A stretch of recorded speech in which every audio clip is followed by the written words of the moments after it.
listening and taking notes of what you people are saying. Okay, thank you.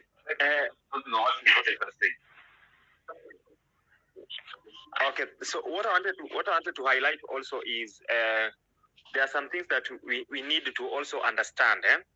Unaona that we are talking so much about IMF. We need to understand that IMF our jileti kwetu si ndio tunawa invite. Actually you also need to know that IMF pesa yenye IMF wana lend by the wana lend ni kidogo sana. Si mingi. IMF they don't lend a lot of money.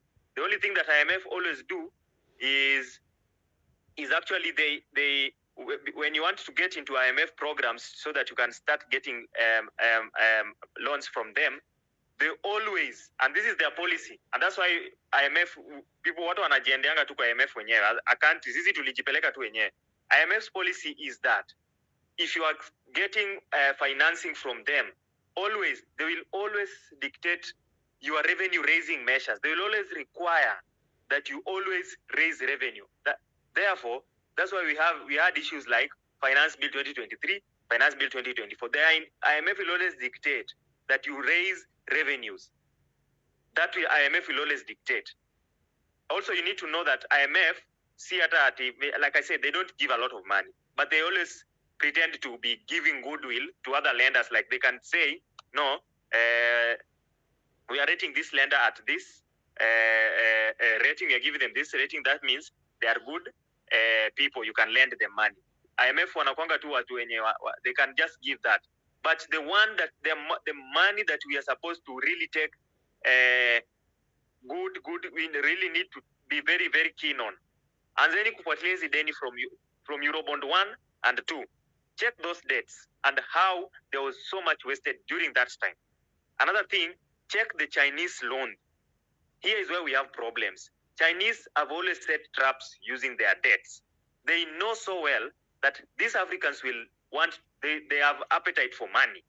They will easily give you money. Chinese will give you money, rahisi sana.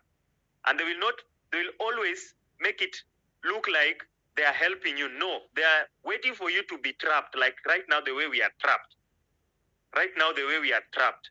Then that's where they will start bringing in their policies of debt recovery. Unaona? That is where they will start bringing in their policies. But before we get there, or before we take ourselves to a place where we are trapped, we need to find a way of disowning most of these debts. We need to disown most of these debts. Like right now, just very, very simple arithmetic. As at 2022, we have our debt at about 9 trillion. As at now, we are talking about 11.1 trillion. That's an increase of about 1.9 trillion or so. This 1.9 trillion, tukianza tu na hii 1.9 trillion, tuanze na hii 1.9 trillion, and see, in that 1 year, this because let me tell you, 1.9 trillion in our economy, of a budget of 3.8 trillion, that is stimulus. That is you are supposed to see a difference. You're not supposed to be told, you're supposed to see a difference that 1.9 trillion has made into your economy. So our debt has increased from 9 trillion to 11.1 trillion. This 1.9 trillion, where is it? In the last budget, because hatuwezi ongelea budget mbili, tunaongelea budget moja tu. Tunaongelea budget moja ya 2022. Where can we be shown 1.9 trillion in our budget, in our last budget? What did it do? How did we get this? How did we get to a point of increasing it from 9 trillion to 11.1 trillion? Tuanze tu na hapo hivyo, step by step, the ones that we can see. If we work back step by step, year by year, budget by budget, project by project. And that is why we need, like I had mentioned earlier, the public commission of inquiry. If you go that way, step by step, you will realize that we are not in a country, we are in a crime scene. And therefore, we can disown a lot of, we can actually, as per Jimmy Wanjigi's report, he was talking about disowning about 6 point something trillion. For me, I think we can disown up to even just 10 trillion. Because what about the amount of money that we are paying also? Usiangalie hiyo deni ikiongezeka, hiyo deni inaongezeka, but we are also servicing the debts. So what about the ones that we have paid as well? You see, so we need to go back step by step, budget by budget, and we analyze the budget, and we see the project, and we see the project that was funded, and how much that amount was. Evo, pole, each budget, back at 2023 when the crime started, then you will realize that we don't even need to go to any international court to prove anybody's case. We have these people here locally in our country. We'll hold them accountable. They have this money wamezistash mahali. They have stashed them. We'll hold them accountable and we'll recover this money. And if we are able to recover this money, even just half of this money, or even 3/4 of this money, of this odious debt of about 7-8 trillion, it's ranging about even up about 9 trillion. Ukiangalia vizuri, if we recover this 9 trillion, that is 3 years budget, 3 financial years budget, without collecting taxes from people, or injecting that 9 trillion into an economy. It is stimulus. Kenya will never be the same again. You can build whatever amount of stadiums you want. You can build whatever roads you want. You can imagine what that can do to our economy. Therefore, the public, actually, the way we can translate this into a public outcry is, number one, let us not use facts so much. Let us also start using propaganda as a tool.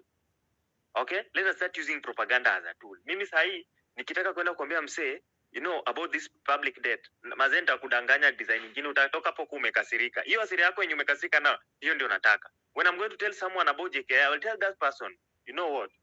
JKI iliuzwa kitambo. Hao ndio wanakuja next week kuja kuchukua mandege zetu. Let those people get angry right now. That public anger is what will encourage these people, everybody, to sit down and have a talk. Otherwise, right now, if we start yes, we have the facts, we have everything.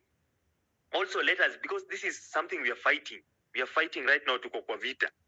Let us also use other tools to ensure that we are listened to either way.